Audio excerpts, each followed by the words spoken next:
When we look at the oil industry, we immediately think of the natural resource that has transformed and fueled the modern world. For oil-producing countries, this treasured resource generates revenue and enables socio-economic development through a very simple linear system. Exploration, production, distribution, consumption, or export. Oman has seen oil as a key enabler and driver for its impressive modernization and socio-economic development, providing energy, industrial inputs, sources of income, employment, and technology. According to an annual report released by the Central Bank of Oman in June 2015, it accounted for 84% of government revenues, 47% of gross domestic product. This high contribution, and hence dependency, is recognized and appreciated when oil prices are high, yet poses major challenges and concerns that get amplified at times of low oil prices.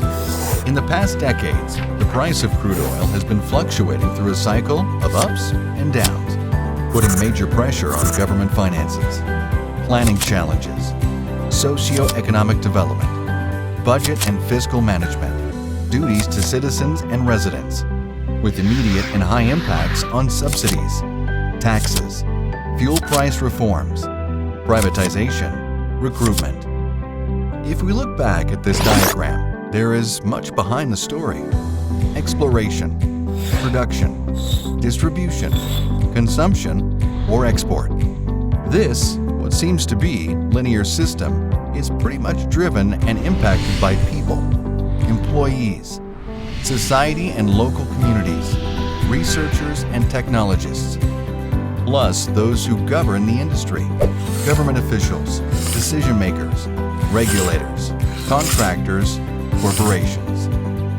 These players need to work in synergy and collaboratively, but with significantly reduced oil revenues, the dilemma is enlarged and the effect falls on the former. So, how to deal with this reoccurring dilemma? How do we withstand the flux of oil prices?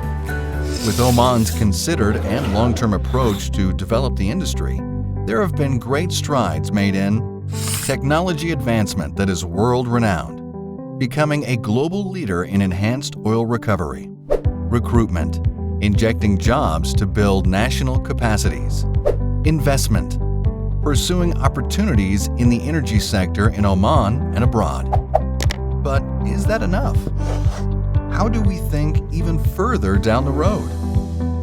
Does the solution lie on diversifying and expanding oil contributions to economic growth beyond monetary revenues?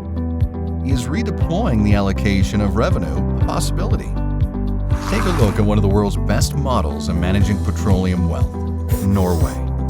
According to a Norway government website, www.regjeringen.no, although the country has 50 years of petroleum activity, it took the government 30 years to run a budget surplus.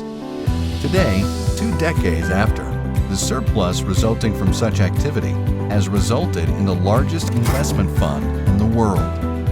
The fund holds 1.3% of the value of the world's listed companies. Norway is slowly moving from relying on natural resources to financial investments. Petroleum accounts for roughly 20% of the size of the Norwegian economy, around 30% of total state revenues, and about half of Norwegian exports. This poses the question of whether decoupling national development plans and economies from oil can be the solution going forward. Or perhaps the solution is when we all see the big picture, when people across the systems think together to reinvent the game, adding value through sustainability, renewable energy, green solutions, zero waste, the environment. Remember, the oil industry didn't come about by coincidence. It was developed and progressed by people. In Oman, it is the socio-economic flagship. It is capable of sailing through rough seas and reach new lands and bring great fortunes. Yet, it needs to transform and continually adapt and adopt. So let us all think about our future and create something great for generations to come.